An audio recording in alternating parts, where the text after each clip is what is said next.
What's going on, everyone? I am Jeff St. Pierre, and this is episode 154 of the Adult Education Podcast. Today, we're taking our time machine back to the 1990s, and we're talking about Lollapalooza.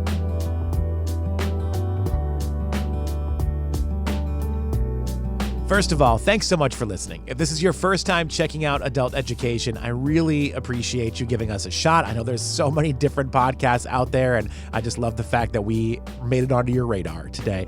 I hope you enjoyed what you hear and that you'll subscribe and you'll give us a positive rating on whatever platform you're using, and you'll stick around for more episodes. For anyone that was a young adult in the 90s, traveling festivals are part of your DNA. I mean, Warped Tour, Ozfest, Lilith Fair, even the Family Values Tour, as an example, dominated the 90s music landscape. You'd buy a ticket to spend a whole day outside at an amphitheater watching a variety of bands take the stage. But there was one that started the whole trend, and that was Lollapalooza. Yes, kids, what is now a massive 3-day event in Chicago once toured the whole country with a crazy variety of bands. I mean, it's insane to think of some of the artists that once played Lollapalooza. It was launched in 1991 as a farewell tour for Jane's Addiction. Jane singer Perry Farrell wanted to go out with a bang, and he wanted to bring a bunch of bands that he liked. That first year ended up being such a success that it continued, and the legend of Lollapalooza started to grow. Authors Richard Bienstock and Tom Beaujour have put together this insane oral history of Lollapalooza. They talked to everyone, and I mean everyone. Over the last few years, they conducted interviews with the artists, tour managers, business managers, even hot dog vendors at the venues. Okay, maybe not the hot dog vendors, but you get what I'm saying. They left no stone unturned as they put together the story of what was one of the coolest events of the 90s. This new book is called Lollapalooza, the Uncensored Story of Alternative Rock's Wildest Festival. I hope you enjoy my conversation with Richard and Tom. I find it fascinating. Well, listen, guys, I appreciate the time. I was looking through this book at first, and I was just thinking to myself, I don't think I realized how much I needed a book about Lollapalooza until I got this on my lap. And I was like, wow, I really needed this story in my life. All right. That's good to hear. I think it's because, like, in a way, it tells the story of Lollapalooza, but it also tells sort of the story of all of 90s rock, you know, of the whole alternative rock arc and all of the problems that music faced in terms of grappling with credibility and you know, and sort of it peaking. So I think probably if you didn't need a book only about Lollapalooza, the fact that it also covers those topics maybe that's what filled your need. But it does. I'm glad that you found it to be useful. Yeah, I think you're right. Like, it scratches an itch that I was born in 1981, so I was, coming of age when this stuff was happening, but I was still maybe a year or two behind it at the time. Like, I remember Kurt Cobain dying and seeing kids in my middle school, wearing the fake wigs and all this, and they were all so sad. And I was like, who's Kurt Cobain? I was just right. Barely behind the times on it. And, so I wish maybe I was like 2 or 3 years older at that time, so I really would have been able to embrace it more. But like going back and reading these stories from just a few years before I was old enough to understand is just just the players in this book are names. I'm like, oh my gosh, like I can't believe they were 9 Inch Nails, for example, like were a nobody band on the first Lollapalooza.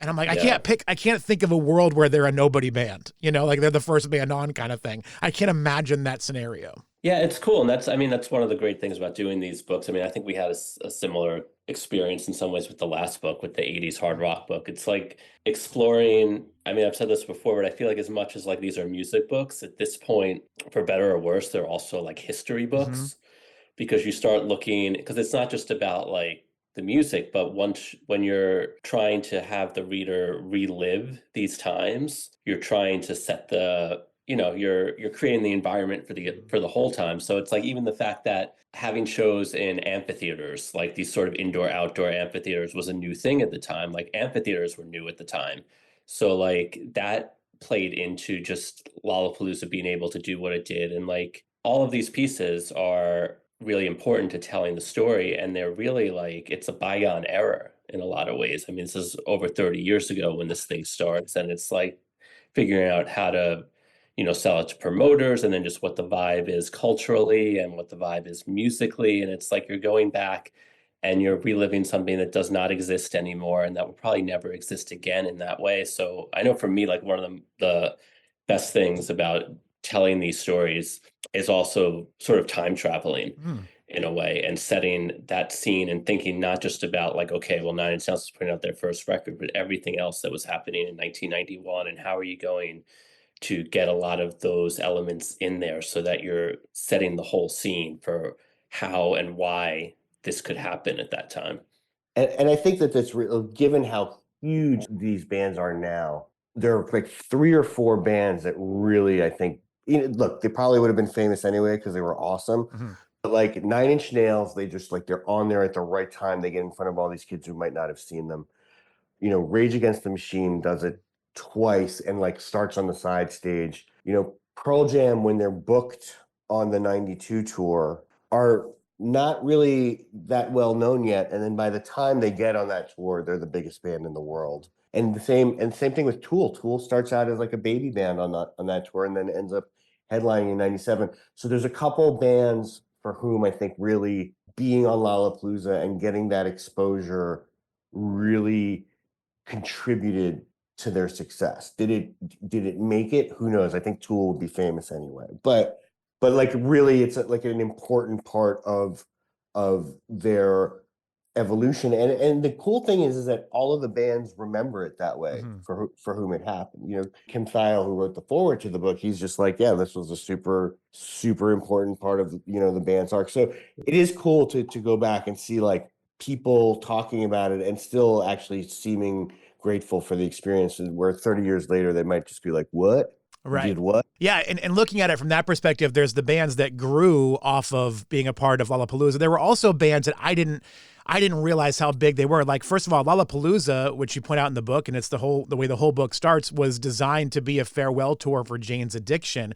And I mean, I know the history of Jane's Addiction, but I would have never thought they were big enough to do amphitheaters at any point in their life, And here's this idea of like, we're going to say goodbye and we're going to do an amphitheater tour with a whole bunch of random people. I was like, man, I'm thinking about artists that are having a hard time selling amphitheaters now. I'm like, Jane's Addiction was selling 15,000 tickets. Like, that's wild to me, Well, the thing is, I mean, they kind of were and they kind of weren't, right? And I think Jane's Addiction could sell out a place like that, or at least fill a place like that, so it wasn't, embarrassingly empty in major markets at that time. So, like, if they were going to play, New York, LA, so on, they wouldn't have been able to go do that in Kansas City on their own, But so I think that the idea that Lollapalooza, was going to be this big last hurrah for them, like, yeah, like there were all these pieces of it. Like, yes, it was their big final tour, and there was this idea that they wanted to test this idea if you could put these kinds of bands together and make something bigger out of it. And then there was also the knowledge that, on their own, Jane's Addiction, if they were going to do a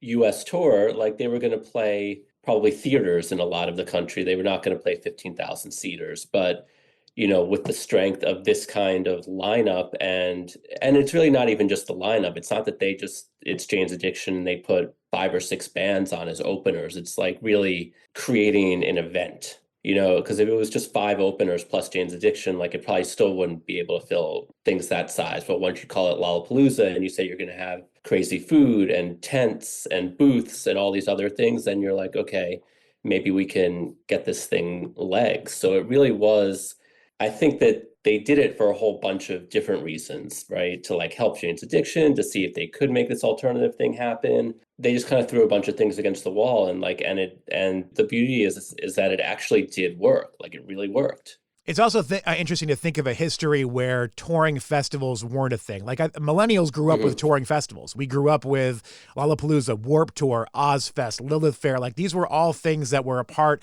of our history there in the mid to late 90s into the 2000s. They're not as common now because you have more of the stagnant festivals like Coachella or Lollapalooza in Chicago now as an example. But it's just so interesting to think of Lollapalooza being essentially the first of its kind. Like something that we grew up with and were so fond and looking forward to every summer, that didn't exist prior to 91, essentially. I mean, that was the proof of concept. And you see, too, I mean, Kevin Lyman, who started the Warped Tour, was the stage manager for the first 2 Lollapaloozas. So he learned a lot of what to do and what not to do from Lollapalooza. But it really was the proof of concept for this thing that ran, that did really well for a decade, this idea of the moving festival. It's funny because its success created its own competition. Mm-hmm. You know, like by 1996, when you've got all these other tours, the idea of Lollapalooza already doesn't seem revolutionary. It's like what you're saying. It seems like, oh, there was always touring festivals. Right. You know, and it's funny though, I don't think it's a thing that could ever happen again. We've talked to, you know, a lot of the founders are still booking agents now. And basically they said that, like, given what bands of the stature necessary to do something like this get paid now, especially since there's really no other, you know, revenue stream for bands, like there is no way that you could do a thing like Lollapalooza. You know, the Lollapalooza tickets, I think, were $28. Right. They would have to be like $2,800 now Right. to put the show on. So it's really an artifact of the past. Like, I don't think there's going to be another one. Warped Tour is doing an anniversary thing this year, but they're really only doing 3 Mm-hmm. destination festivals. Like, I don't think you're going to see another tour that goes out like this on the road, like this package with this whole culture wrapped around it. It's just economically unfeasible. Oh, for sure. I mean, I work for a country station right now, and we try to book our own festival every year, but it's becoming absolutely difficult. We can't do it anymore. Like, we had to skip it last year because we couldn't put the pieces together. There was one, I won't name them, but there was one country artist that was like, I don't get out of bed for less than $650,000. And it was like, you're not going to sell 3,000 tickets. Like, how do you think we're going to be able to afford $650,000 when we're trying to sell 18,000 tickets? We're going to have to book a whole lot of other artists to go with you, and it ain't going to work. You know, so yeah, I mean, the touring world in general is a completely different landscape than it was 36 years ago. Yeah, absolutely. You know, it's the touring world's different, the festival world is different, and just also what brings people in to, you know, how to get people in to even see a show. Like, it's much harder to do nowadays. And so, you know, I think that at that time people were really craving cultural connection in a way that nowadays maybe they're not, or maybe they don't need it to go outside of their, you know, bedroom to get it anymore. Or they just look at their phone. But like, and you know, I'm speaking from somebody that went to the first Lollapalooza, right? Yeah. I was a high school kid, and like, this is how you got, and I was a suburban kid. So like, this is how you got exposed to the things that you were seeing on MTV or whatever. And like this idea of like, you know, counterculture and alternative culture and tattoos and piercings and like all this stuff that, like, you know, you saw in the music that you liked and the bands and the style and all that, but like was not necessarily, you know, reflected in the people around you in high school, you know, and like, and then all of a sudden you went to this like dusty, hot field on a Saturday afternoon or whatever, and like there were 10,000 other people like doing that. And it was just like, and you had that instant connection, you know, whether it was like real or just sort of imagined or tenuous or whatever, like you genuinely felt it, you know, and then you also got to see like fucking Nine Inch Nails, you know, go crazy in the middle of the day. Like, it was really like an unusual phenomenon at that time. There was also something special about the 90s, and I'm not saying it doesn't happen as much now. I mean, I do think it happens less now, but where you could have a lineup like you did for Lollapalooza. And yeah, there'd be people that didn't love every band in the lineup, but they were still generally cool to the artists that were performing. And I remember, just even on a much lesser note, like I grew up kind of in the punk rock world north of Boston in the mid to late 90s. And like I remember seeing the band Converge, and the band Saves the Day opened up for them. And like that wasn't uncommon, but like I don't know if you're familiar with those bands, but they could not be further than each other in the landscape of music. But the fans were like, this is cool. And there was something special about the 90s in that way, where like you could jam a whole lot of different artists together. And the fans were like, yeah, I'm down. I'll watch Ice-T and Nine Inch Nails and Jane's Addiction. I'm cool with that. That's fine. I think that you're totally right. And I think people had an open mind, but I think there was like a threshold because bands that did well, I think hip hop did really well. But like some bands that were just not rocking enough on Lollapalooza, and we have a couple, you know, there's a couple bands in the book, like James, who had that, you know, and the Jesus and Mary Chain and Nick Cave and the Bad Seeds. Like, these are really sort of like arty, much less heavy bands. And some of those went on and just got like slaughtered. Yeah, I bet. You know? like James went on before Korn in 1997. Jesus and it was, Christ. Yeah, and it was like, and it was just, you know, it was just horrifying. But in general, I think you're totally right. And I think that was Lollapalooza's mission. You know, they were like, look, you're going to go to see this Mhm. festival. You're going to come, you're going to see Ice Cube or Ice T or Arrested Development, even if you've never heard them before. And look, you may not leave having a new favorite band, but at least like you will have had the experience of seeing something that you wouldn't if you just stayed in your little niche. Mhm. And that was really important to Perry, to have diversity, Mm. you know, in the bands, in the food, in the ideas. Like I think that that was really actually maybe his primary goal. I think Tom's right, and I think where that when that didn't happen, it's also because Lollapalooza could only have so much control, I guess is one word to say it, over the audience, right? Like in '91, I think however much diversity was on the bill, I think people would have sat there and listened to all of it, whether you're listening to Body Count or Susie and the Banshees or Butthole Servers or what have you. Because alternative is actually still pretty alternative and insular at that point. I mean, this is pre Nevermind. By '92, it's already post Nevermind. And I think that's even by '92 when you start seeing there's always a band that doesn't work that well. And in '92, it's Jesus and Mary Chain. And then later on, it's Pavement, and then it's James, and, what have you. But because at that point, also, alternative's more mainstream. You're getting a more mainstream crowd there, a more like drunk crowd, and just they want to listen to rock and roll and just have a day out in the sun. And so they're probably a little less tolerant sometimes.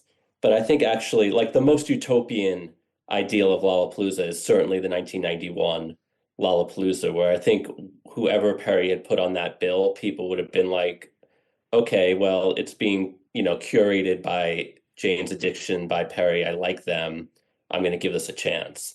It starts to get away from them a little bit even after that, because it's just getting big and, Yeah. it's getting commercial. Yeah, I mean, the like commercialization of alternative in general, I mean, that's what you saw happening leading up to, then again, Woodstock 99, which we've seen documentaries and stories about, ad nauseum, but you're right. I mean, I think the transition of the 90s in general is witnessed as Lollapalooza continues to go until its demise, as a touring festival in 1997.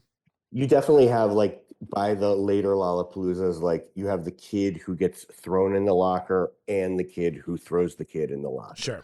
And it's a very different vibe, it's a very different vibe than just like sort of a like a gathering of sort of like freaks in the best term, And I love that this story that you're telling in the book is an oral history, which, before we dive into some of the stories here that I thought were really fascinating, the idea of putting together an oral history, it just seems like such a daunting task, right? Like, as you're going through interviews that go back 35 years ago and you're trying to find, I mean, how do you even start with a project like this? Well, I mean, honestly, like, and most of the interviews are ones we did. So we did over 200 interviews for the book. Yeah. At the end of the day, then we spend like the first year basically just doing interviews, right? And just compiling everything. So then at some point you're sitting there with like 200 transcripts and you're like, what do you do with this? So oral history definitely has its own challenges, and they're pretty daunting sometimes. But we just kind of felt like, I mean, our last book was oral history. And it just worked really well as far as a storytelling device. And I think we both love the idea of just kind of setting a scene and like dropping the reader into it, and letting the people who are there tell the story. And so we knew this time out that we were going to go that route right off the bat. But I guess Tom might feel differently, but for me, it's like, I just also think, like, personally, what would I prefer to read? How would I prefer to read this story if somebody else wrote the book? And I'd prefer an oral history. I would much rather hear from Billy Joe Armstrong what being on Lollapalooza was like for him than me telling me that. Look, it's really hard because you have to get people to, if you're going to talk about an event that happens, you have to get the people to tell it. Yeah. So we are constantly in a state of panic. Like, we didn't get this person, we didn't get that person. But it does really allow for like these really weird things to pop up that you would never know about if you weren't talking to all these people. Like L7 reenacting the Kennedy assassination on stage, like in Dallas, like, Guided by Voices beating the Beastie Boys at basketball. Like, all these weird things just like pop up because you're having these conversations. And then being in the oral history format, you can tell that story without having like the most insane book ever, where you're just like going from one story to another. So it's really, I think, at least for this, absolutely the best way to tell it and the most enjoyable way for people to read it and experience it and really feel like they're in a room with people or at a bar with people, like the bands that went to Lollapalooza and they're just like talking about it now. I want to commend you too on this, because I've read quite a few oral histories over the years, and yours feels very seamless in that I can read through, and sometimes I forget that I'm listening to different characters. I feel like I'm actually reading a story through their words. I have to go back and like, wait, who said that last thing, that follow up with that? But there are other oral histories I've read where like it jumps around so much from person to person that I'm getting really confused. And yours feels so seamless. I really just want to commend you for doing such a great job putting the story together in a very easy to read package.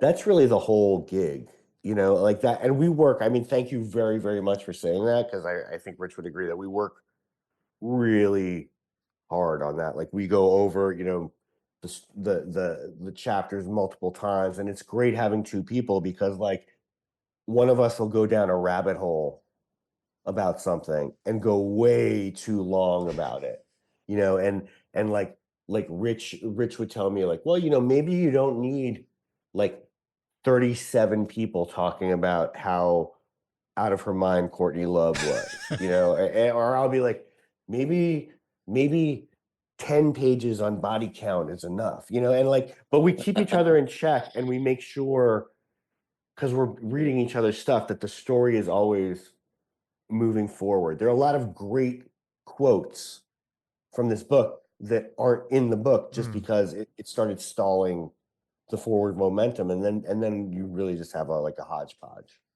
Since you mentioned Courtney Love, one of the first things that I was looking at here was the story with her and Kathleen Hanna with the candy, right? The candy story. And when you get back to Kathleen, she's like, I don't know what everybody made a big deal about. I just was watching a band, and all of a sudden Courtney Love is hitting me. But then you've got like 10 other people telling a story that goes, and it's a fascinating thing to hear the different perspectives from different people, right? Like everybody tells their truth, if you will. And it's interesting to see the different sides of an event that takes place at something like this. Yeah, I think so. And that's that I remember actually when we started doing the last book, because that was our first oral history, and like before at least I had really had experience doing oral history, I would get freaked out sometimes if like you got a story from someone and then you interviewed somebody else who was there and they told you a different story, and you'd be like, somebody's lying, something's wrong here, like it doesn't match up. But then like you very quickly realize like actually that's the beauty of it sometimes, when like two people tell a completely different story about what went on, and like and then maybe you find a third perspective or a fourth perspective, and then like you kind of just put it all in there, and you leave a little of it up to the reader to determine what's truth and what's not, because everybody does have their own perspective on what went on in any situation, right? That's in our own lives too. So I think that, and Tom was the one who put that piece together with the Kathleen Hanna Courtney Love fight, and with all the perspectives, and he did an incredible job of that, because that is definitely something where everybody's going to see it a little bit differently, especially the people who were involved in it. But I guess from the outside, I would just say that's one of the things that I've observed. Like you stop worrying about whether all of the interviews line up with each other, and you just kind of go with the flow, and you just try to set the scene for somebody to just determine for themselves really what's going on. I just think it's funny that Kathleen Hanna, when after she sort of like puts the period on it, she's just like, all these people are talking about this stuff, and she's just like, I got assaulted and it was a bummer, and it's like, and then she kind of like, it's weird. I almost say like she kind of like draws this line under it, but that's definitely one of those things. That first day at Lollapalooza '95, where Kathleen Hanna gets attacked, where like it's almost like Woodstock, like the original one, where like there was like 500,000 people there, and 10 million people said they were there. Like it really, like everyone at Lollapalooza 1995 was like, oh yeah, that was crazy. Like, and they might have been a mile away. It was like a major event. I also love, because I'm kind of a nerd about this stuff, and I sort of work, I work sort of in the industry. So seeing the behind the scenes stories too, like at the very beginning from people like Kevin Lyman and the roadies that were putting things together. Like the one guy whose name I did not write down, unfortunately, that was given like $2,000 a day to go to thrift shops and find instruments for Nine Inch Nails to destroy. Like what a what a fascinating story that none of us on the outside would have ever heard or understood. We'd be watching the show being like, how can they afford to destroy all those instruments every single day? And behind the scenes, this is the story. Yeah, I mean, I think those are the stories I find the most fulfilling and entertaining, because it's like, and that's sort of helping to flesh out the whole Nine Inch Nails story, right? And them smashing stuff on stage, and even like their whole meltdown the first show. And like these are all those, on stage stories are the stories you have to tell as well, of course, but they're also the ones you've kind of heard. You hope you can tell them in a little bit of a different way. But like, yes, we all know that Nine Inch Nails melted down the first day at Lollapalooza. So we have to tell that story. We want to tell it in a new and unique way. But really, it's like the other stories, the ones that you've never heard before, like that you just mentioned, like those are the ones that are actually really exciting. And like these people who have not done interviews and talked to the press about this stuff, you get the best stuff from them because they're telling it for the first time. I know with Tom and I both, like we just try to balance those two things. It's like the big set pieces that we know have to be there, and then finding all of these other pieces that have never been told before and putting them in there as well. And the people in the back are, first of all, they're like, generally they were a little bit older than the musicians on the tour, and they were more sober because they had to be working. So they have like a better perspective on how the thing is working. When you're in a band on Lollapalooza, you're like in a bus, then you're in a really hot field, and then you have to be on stage for 45 minutes. And then there's really nothing else to do probably than drink, so it's a very sort of linear, like everyday Groundhog Day thing. And the people in the back are the ones who are like, oh my God, the food truck didn't get here today, or oh my God, but and they're sort of like the parents in the background, like trying to keep everything. And so they have a much, like in some ways, better perspective on things, and sort of like how close the wheels come to coming off a lot. They're the ones holding it up. They're the ones when Pearl Jam is going on second in 1992, and like there's kids threatening to tear the fences down because they're going on early in the day. They're the ones like running around making sure that nobody gets killed, so yeah, it's really important to get those people in, because I think without it, the story, it just doesn't happen. Well, and like Rich said, like those people are also not getting asked for interviews 30 years ago when it's happening. So like this is the moment. This is the chance. I think it's amazing you were even able to track down half these people, because I'm sure in a lot of ways they've kind of moved on to different things in their lives. So I think it's incredible that you were able to get these numbers and get these folks on the phone to have these conversations, because like you said, these are the stories that really kind of bring the whole thing to life in a very different way than just talking to the artists. No, I think that's true. And I always use this as an example, and it's a bad example because it has nothing to do with this book. But it's about the last book. But it's like, if you want to talk about what happened backstage at a Motley Crue show, like, are you better off talking to Tommy Lee, or are you better off talking to the Elektra A&R guy that came to one show in Oklahoma City in 1985 and was backstage with the band, and like, which we did for the last book. And the better story is from the A&R guy, because Tommy Lee has nothing to tell you, because that's his life. Like, he doesn't know that anything weird happened, because like that's his everyday existence. But the guy who went there the one time, like that blew his mind. And he told us in great detail why it blew his mind. And like that's where you're gonna get the story from, because he's us, he's your average person, like, normal person. And so like he knows that this is not normal. And so he's able to tell you why it's not normal. And the great thing is once you start doing a book like this, that's how you find them, is like one guy like Stuart Ross, who is the tour accountant, he'll be like, oh, you should talk to blank and blank. And here's their emails. And really it just like unfolds in front of you. It's actually interesting how much the people who did Lollapalooza are still in touch, because it was such an important event, like such a crucible. Like you're on the road for like 10 weeks, with these people. It's kind of like going into like, not to minimize going into combat, but it's a really intense experience that I think people are bonded by, like just like the lack of sleep and just like the intensity of it. So a lot of the people are still like in touch. I don't think that they have like a Lollapalooza survivors like dinner like somewhere in Vegas every year, but they still talk to each other.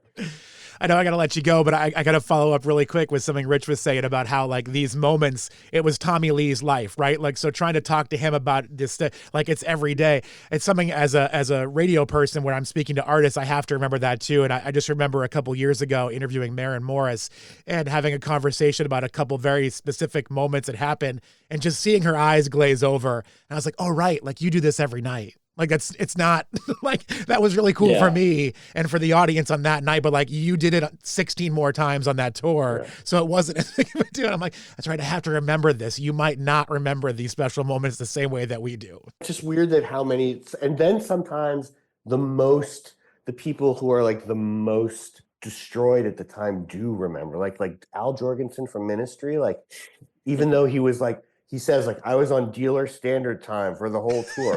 But like, the number of stories that Rich was able to get out of him, or Dave Navarro talking about like ODing in England. And, it's just like, it's like sometimes like you flip a switch in their head and you're just like, and suddenly it just starts like the tape starts rolling out of it. And you're like, those are the real golden moments of doing a book like this, where you're like, this person has not really thought about this in 30 years. And they probably don't even literally remember it, but somehow it just came out, and that's when you're like high-fiving yourself, during the interview. Good job. Yeah. It's also been long enough too where they don't care they're telling the story either. Like they're not trying to hold back the crazy stories. They're like, whatever, this is 35 years ago. I'll tell you the story. I don't care. Mm-hmm. Yeah. A lot of them are sober now too, so like they've actually like sort of like the ones who are alive, there's a lot of people who did Lollapalooza who aren't alive. Some of them even passed away while we were writing the book. So I think people who have made it this far, definitely have some perspective on it and are willing to talk about it. Well, guys, listen, the book is great. It's called Lollapalooza, the uncensored story of alternative rock's wildest festival. I'm a painfully slow reader. I'm only about 100 pages into it myself, but I am like already like gripped to it where I'm like, will my kid go to bed on time so I can read tonight? I really need to get back in. But such a great work. Thank you so much for all of this. Where can people go if they want to find out more about you guys and about what's going on here? Well, the Instagram for the book is at Lollapalooza Book, and I'm at the Beaujour. Rich is at Richard. Are you Rich or Richard Bienstock? I think I am Rich Bienstock on socials. So yeah, just go to your socials and search around. We're easy to find. I love it, guys. Thank you so much for your time. Really great work. I appreciate it. And I can't wait for the next book. Hopefully we got another one coming down the line sometime. I hope so. All right. Talk to you later. Take care. You so much. Thank you. All right. Bye. Thank you to Richard Bienstock and Tom Beaujour for their time. This book is so amazing. I am absolutely loving all of it. Again, it's called Lollapalooza, the uncensored story of alternative rock's wildest festival, and it is available now wherever you get your books. These guys also wrote a book about the 80s, like hair metal and metal years, that I think you'll find really interesting as well. That's next on my reading list because I've been so in love with this one. But for now, check out the Lollapalooza book. And thank you to all of you for listening to Adult Education. I appreciate your time. Until next time, be well.